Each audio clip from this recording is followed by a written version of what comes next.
Luigi Mangione, right? They stuck him with terrorism charges. Meanwhile, this dude drove a car through a protest, injuring, I don't even remember how many, a ton of people, killing one. This dude walked into a black church, killed a whole bunch of black people. These other two are mass murderers. Neither one of them copped a terrorism charge.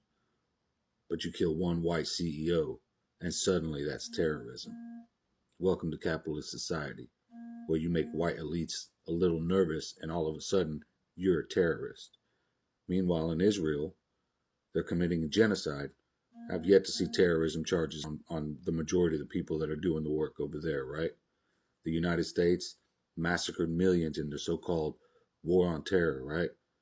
No terrorism charges for nobody there. It's funny how the West determines who is and isn't a terrorist. Just like they labeled indigenous people savages, right? They labeled, black revolutionaries extremists. That's terrorism, right? They try to make you think all these people are terrorists because what? Because they want freedom? Because they want change? They want equality? Meanwhile, these white dudes can go around killing bunches of non-white people and no terrorism charges. But again, you kill one rich white guy and suddenly you're a terrorist. Fuck out of here.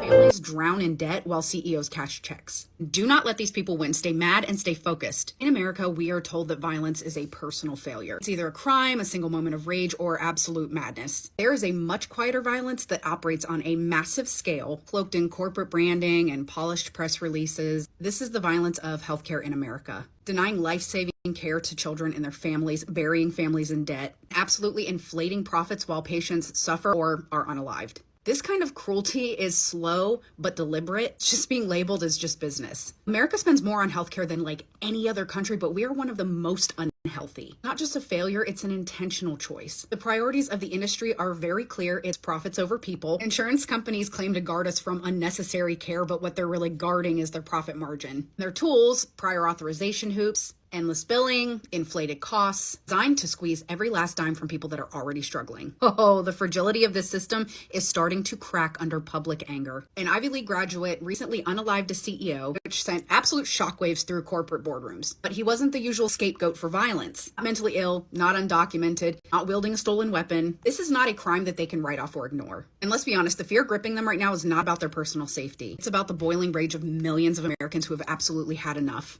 The CEO wanted posters that are going up everywhere just shows how deep this anger runs. Decades of exploitation, medical neglect, and denial are pushing people to the absolute brink. Some people wanted to point fingers and blame the McDonald's employee. Blaming this McDonald's employee is easier than confronting the truth. This system fails every one of us. The entire structure that keeps us sick, poor, and desperate. Right now, the ultra wealthy know that we are angry. They see the rage building and they're scared, but they're also prepared to use every single trick in the book. Distraction and division and outright lies convince us that somebody else is the real enemy. They will pit us against each other while they continue to profit off of our suffering. Do not let them win.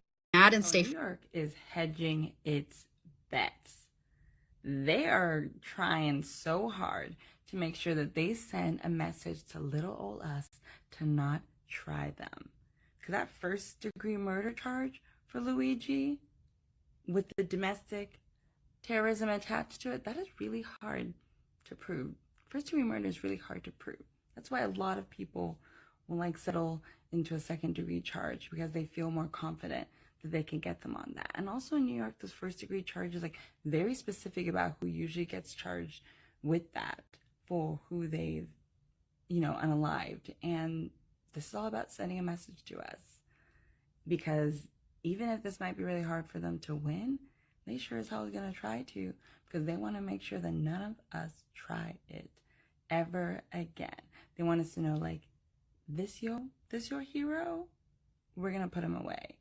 I think it's going to have the opposite effect. I think more and more we are seeing just where they put their energy, and we're not having it anymore. Because the only thing that we need to know about today is that there was a school shooting that barely made a blip on the radar in the news, because we're so used to it. And we should have known when they were okay with little kids being gone, that it was over and shut.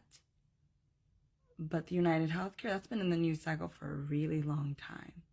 So much so that you got the governor in New York having little feel-good Zoom parties for them, saying like, oh, if you need help, we got you, and we're going to get them, we're going to crack down.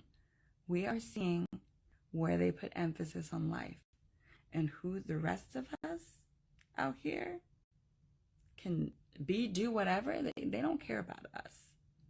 They know who they are protecting. Anytime they say like, oh, this is going to hurt the economy, it is about rich people. There's a top and a bottom, and that clarity is becoming more clear for people.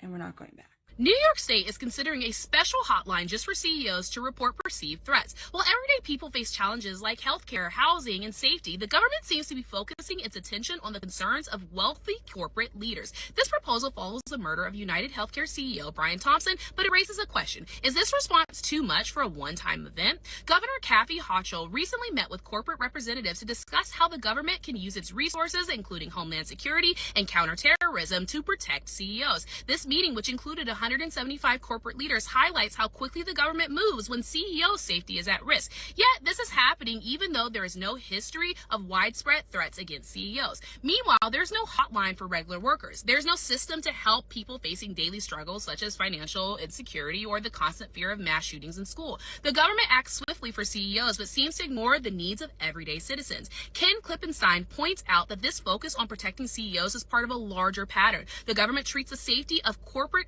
leaders as a top priority, while ordinary Americans are left to deal with their issues on our own. One example is a Florida mother of 3 who was charged with making threats after she became frustrated with an insurance claim denial. Though her comment was inappropriate, it is treated as a much bigger threat than the concerns of CEOs who have already had the resources to protect themselves. This situation reveals how the government is more focused on protecting powerful corporate figures than helping those in need. It sends a clear message. Politicians are prioritizing the rich and powerful over the people who need it the most. Ken Klippenstein continues to report on this growing trend, showing how government favoritism towards CEOs is deepening the divide between the powerful. Thank you for joining us on another episode of Seen and Heard Podcast. Please remember to like, share, subscribe so you won't miss our next episodes. And please consider a donation that helps with our programming, and we'll greatly appreciate it. Thank you.